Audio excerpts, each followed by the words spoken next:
A Sassuolo in Veneto ci sono 5 parchi regionali che sono 5 scrigni non solo ambientali ma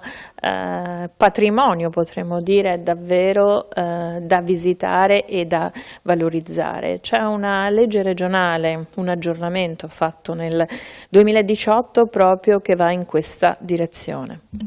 Sì, siamo una regione particolarmente ricca anche da un punto di vista naturalistico, paesaggistico e i nostri 5 parchi regionali ne sono la perfetta rappresentazione.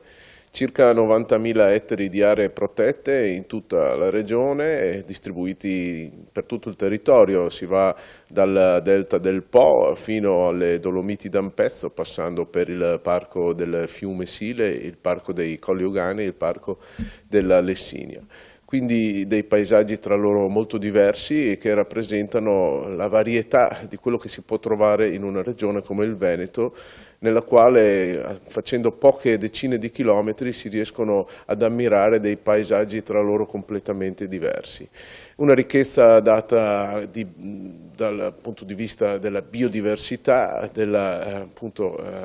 varietà naturalistica delle specie vegetali e animali e anche, devo sempre sottolineare, dalla positiva interazione che vi è tra questi territori e le attività umane, le comunità che vi risiedono. Non è un caso se proprio all'interno dei nostri parchi sono generate ricchezze da un punto di vista turistico, delle produzioni agroalimentari,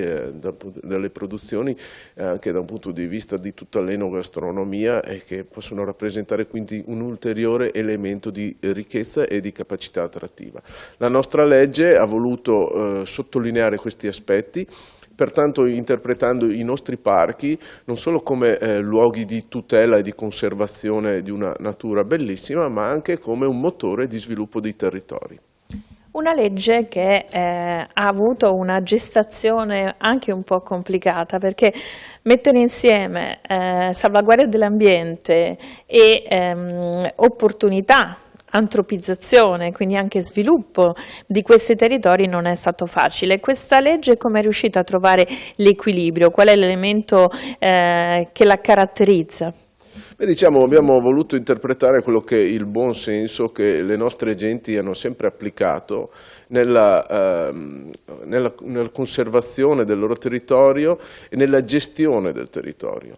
Sappiamo bene che il paesaggio veneto, famoso in tutto il mondo, riconosciuto anche con i siti dell'UNESCO, come patrimonio dell'umanità, pensiamo alle nostre Dolomiti oppure le colline del Prosecco,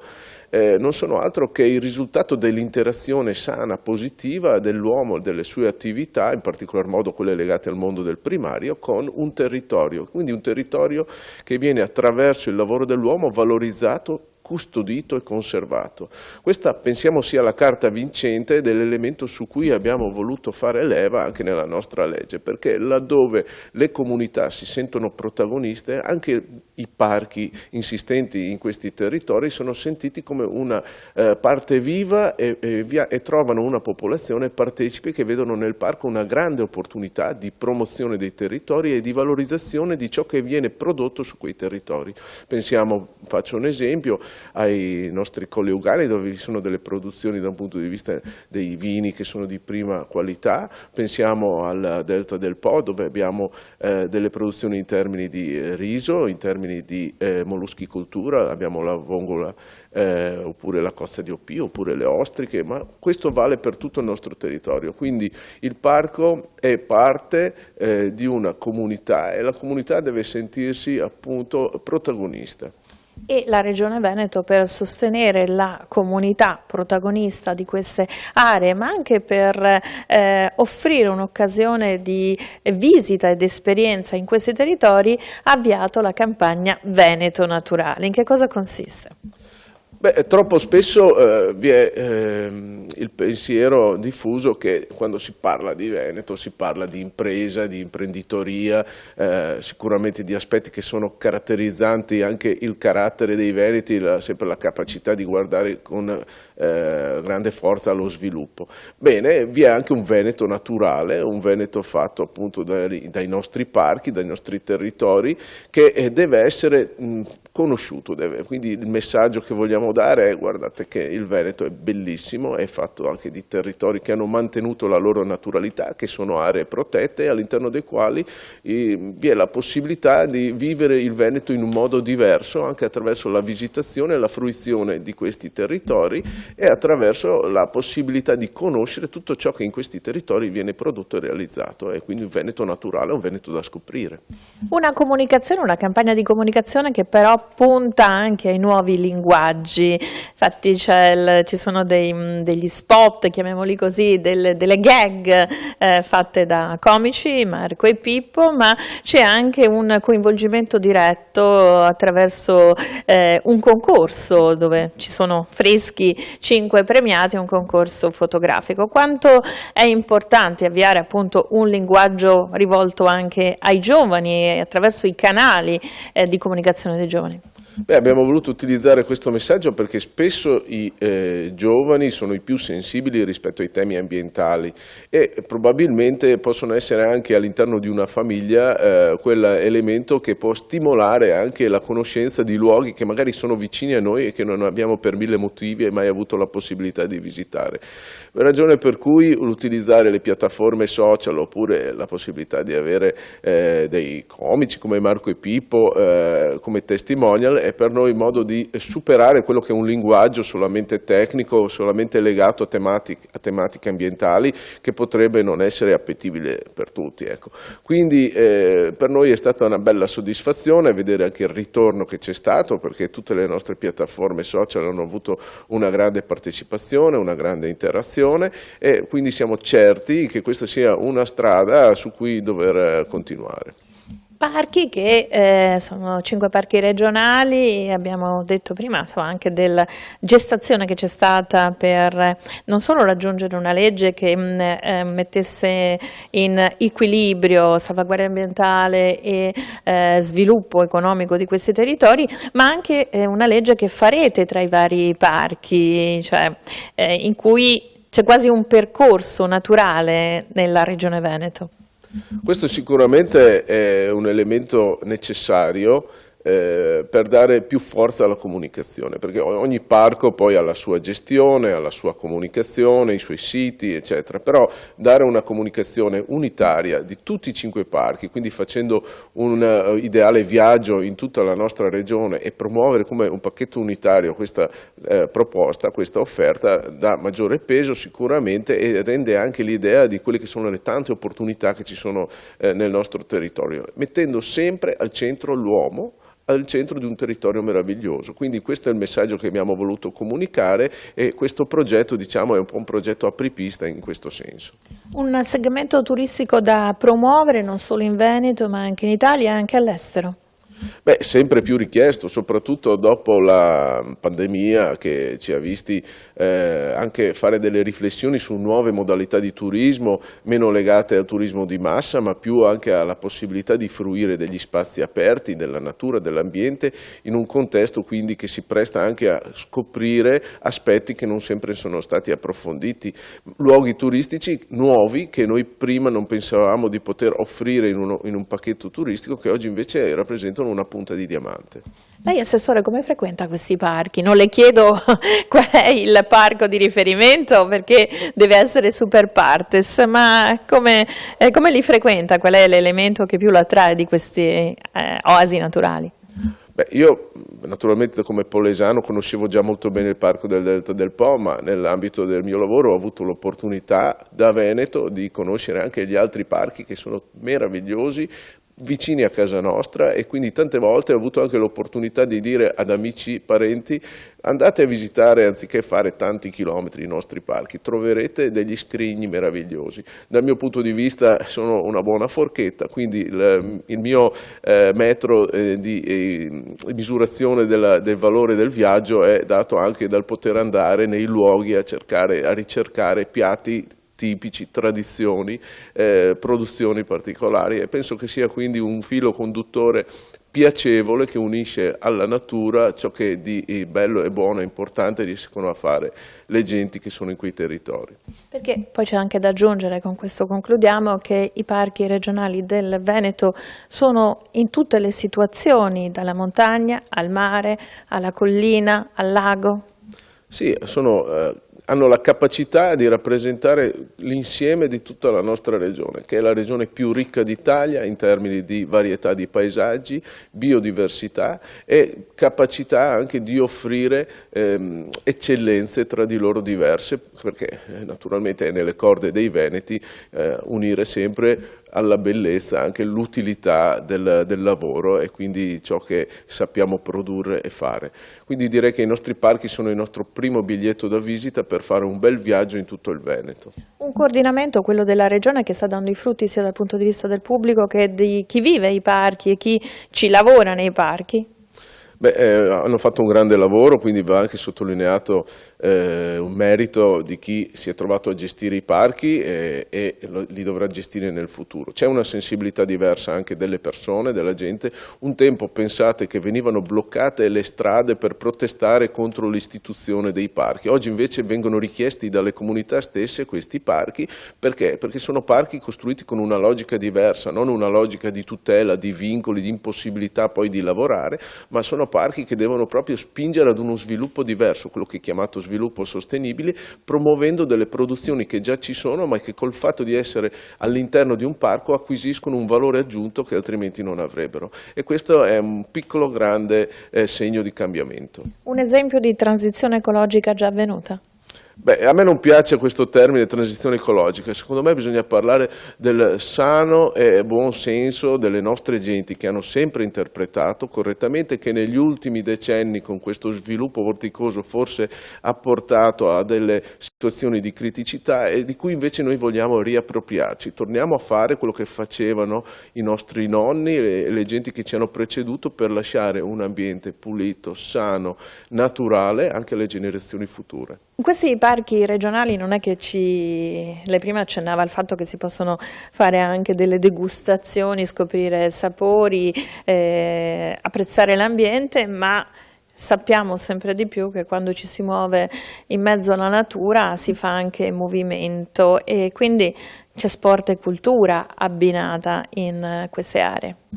Direi che dopo aver degustato bisogna anche dedicarsi all'attività sportiva, ma scherzi a parte, oggi questo rappresenta un motore per la visitazione dei parchi di straordinaria importanza, ovvero la pratica degli sport all'aria aperta. Pensiamo a tutto ciò che è legato per esempio al mondo del ciclismo, al trekking, alla possibilità di fare molteplici attività sportive in luoghi meravigliosi, in luoghi naturali, in luoghi che sono delle palestre ad aria aperta. Oltre a questo, naturalmente, andando a muoversi sul territorio naturale c'è la possibilità di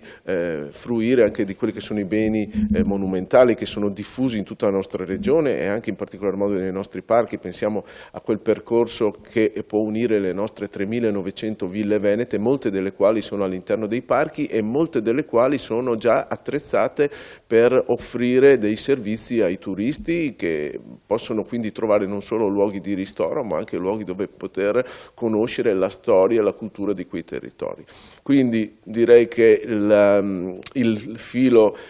unisce fortemente la degustazione e la produzione agroalimentare dei territori, quella che è l'offerta culturale e l'attività sportiva. Quanto è stato determinante il coordinamento della Regione anche con iniziative come Veneto Naturale, che è la comunicazione, lei prima faceva riferimento ad aree attrezzate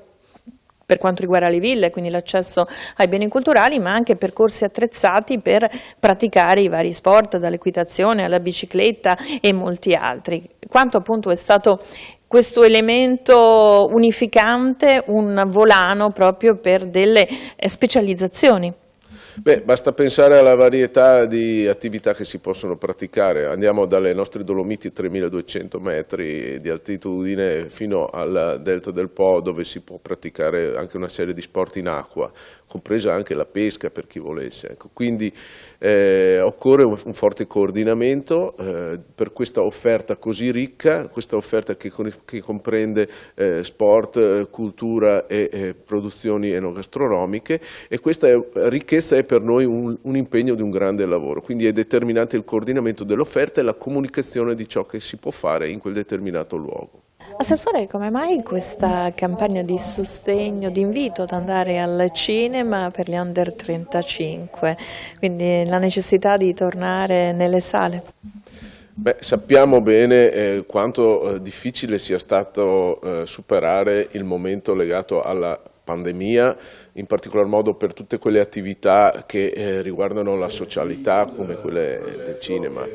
Abbiamo la necessità quindi di implementare e cercare di promuovere la ripresa di questo rapporto tra il pubblico e le nostre sale cinematografiche, puntando in particolar modo su quello che è il pubblico dei giovani, perché naturalmente saranno loro non solo il pubblico di oggi ma soprattutto il pubblico di domani. Ragione per cui abbiamo voluto fare questo progetto specifico che vede impegnate risorse importanti da parte della Regione per mettere a disposizione la possibilità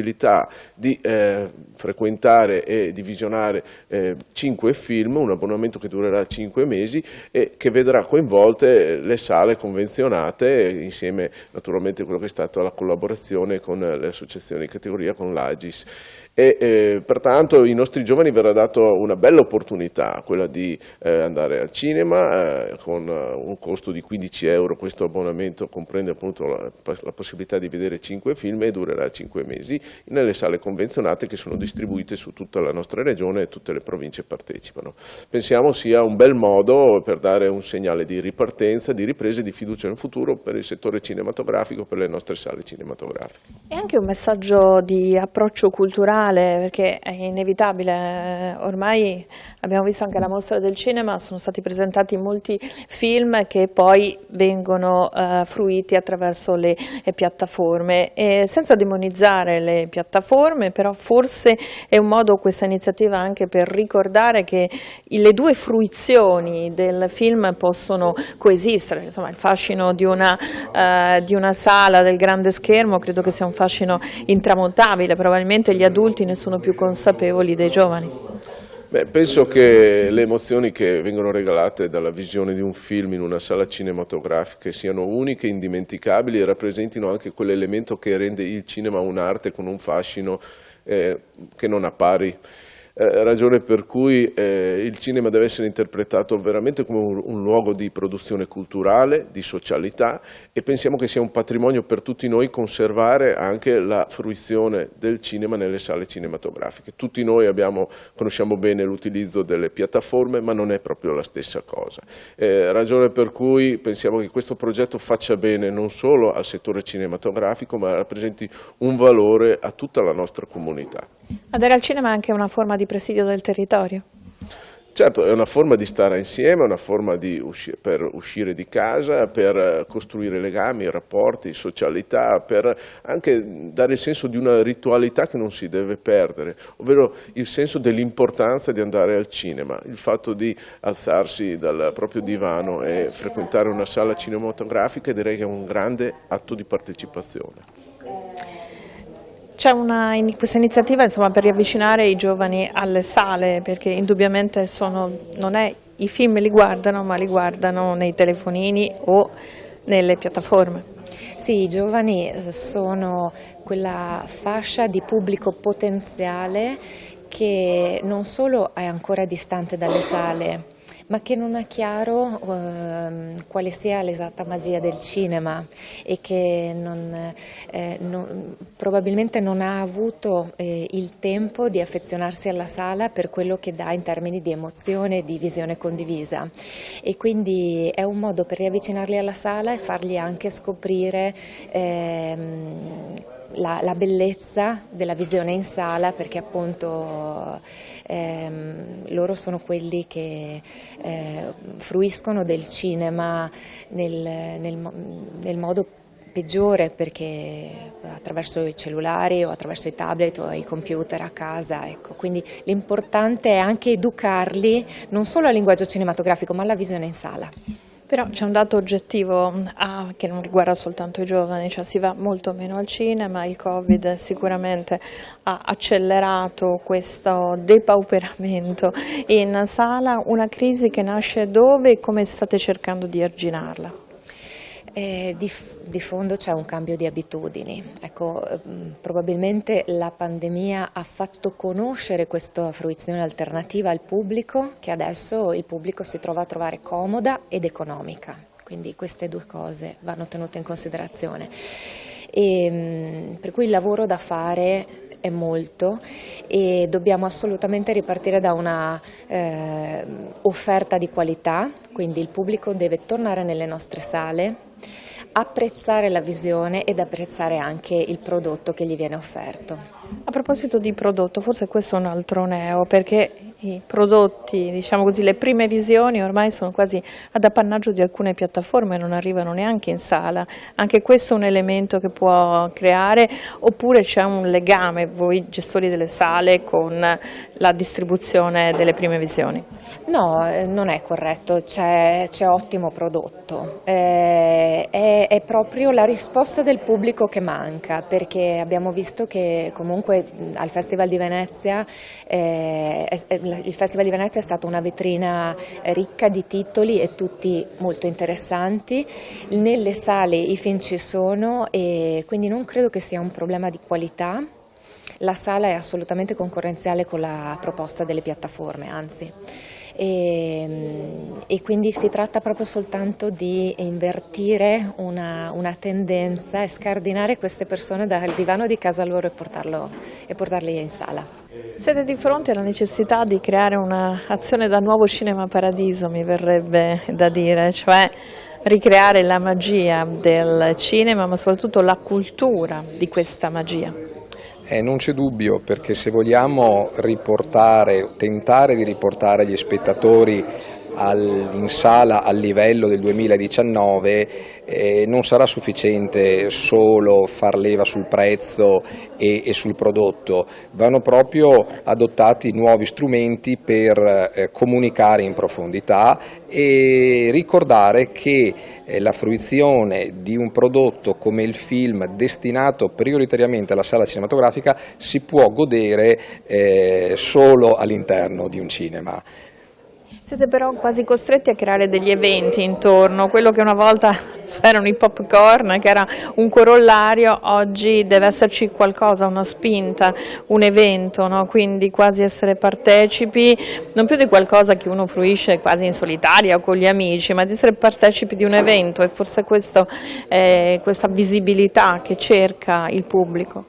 Ma certamente questa però nel bene e nel male è una tendenza che si è affermata e non solo nel settore del cinema negli ultimi anni. Ha portato sicuramente grandi benefici perché consente di accendere i riflettori e richiamare il pubblico appunto in situazioni evento. Poi però c'è l'ordinaria programmazione, ci sono i pomeriggi, le sere feriali e festive, e quindi è proprio un'abitudine che va recuperata, l'abitudine che spinge a dire questa sera cosa fanno al cinema, cosa possiamo andare a vedere? Molte sale hanno chiuso e anche definitivamente, diceva lei prima, anche in Veneto. Come fare appunto, perché questo settore che soffre, ci sono dei finanziamenti, c'è un appoggio, come vi stanno aiutando? Ma dobbiamo dire che fin dallo scoppio della pandemia il sostegno da parte del Ministero è stato forte, continuativo e ha consentito di mantenere in sicurezza le sale. Certo, situazioni, strutture che avevano già qualche problema o che zoppicavano in contesto, in una fase come questa, hanno deciso di chiudere. Ci attende un autunno freddo, non un autunno caldo, perché sappiamo quali saranno i costi per i consumi per riscaldare le sale, però confidiamo che il nuovo intervento che il Ministero a breve adotterà e strumenti come questo adottato dalla Regione del Veneto possano proprio dare nuovo impulso alle sale e al cinema. Il decreto aiuti vi dà qualche finanziamento? Sì, il decreto aiuti ha consentito sia di beneficiare del tax credit sui costi dell'energia, ma in particolare il DL aiuti ter ha destinato anche con una dotazione di 40 milioni di euro destinati a sale cinematografiche e teatrali, riconosce proprio la specificità e la criticità di questo settore. Nuove formule che poi penso a più proiezioni, ma questo va a discapito poi della problematica energetica, le state studiando, oppure cambiare magari le fasce orarie di proiezione? Ma la domanda è assolutamente ben posta, perché questo settore è ancora un settore ingessato a dei modelli di programmazione pre-Covid, quindi certamente il settore dovrà fare i conti con la controparte. Il gestore di una sala non è il titolare dei diritti, deve noleggiare il film e pagarne i diritti ad un distributore, che ovviamente condiziona le modalità di programmazione del film stesso. Non c'è dubbio che se vogliamo invertire questa tendenza andranno individuate nuove formule come una multiprogrammazione più articolata. È necessario assolutamente, soprattutto per le piccole sale, che gli sia data la possibilità di creare un vero e proprio palinsesto capace di anche targetizzare la propria offerta e segmentarla rispetto ai pubblici, che sappiamo non ce n'è uno solo, e rispetto agli orari di una normale programmazione. Netflix, Prime e simili vi minacciano, vi hanno azzoppato? Ma non c'è dubbio che sia una delle componenti che ha favorito l'allontanamento dalla frequentazione delle sale, però non potrà mai offrire una piattaforma, una visione domestica, una visione su piccolo schermo, quello che è la socialità e la possibilità di godere di quella che era la magia proprio che si respirava nel nuovo Cinema Paradiso. Grazie.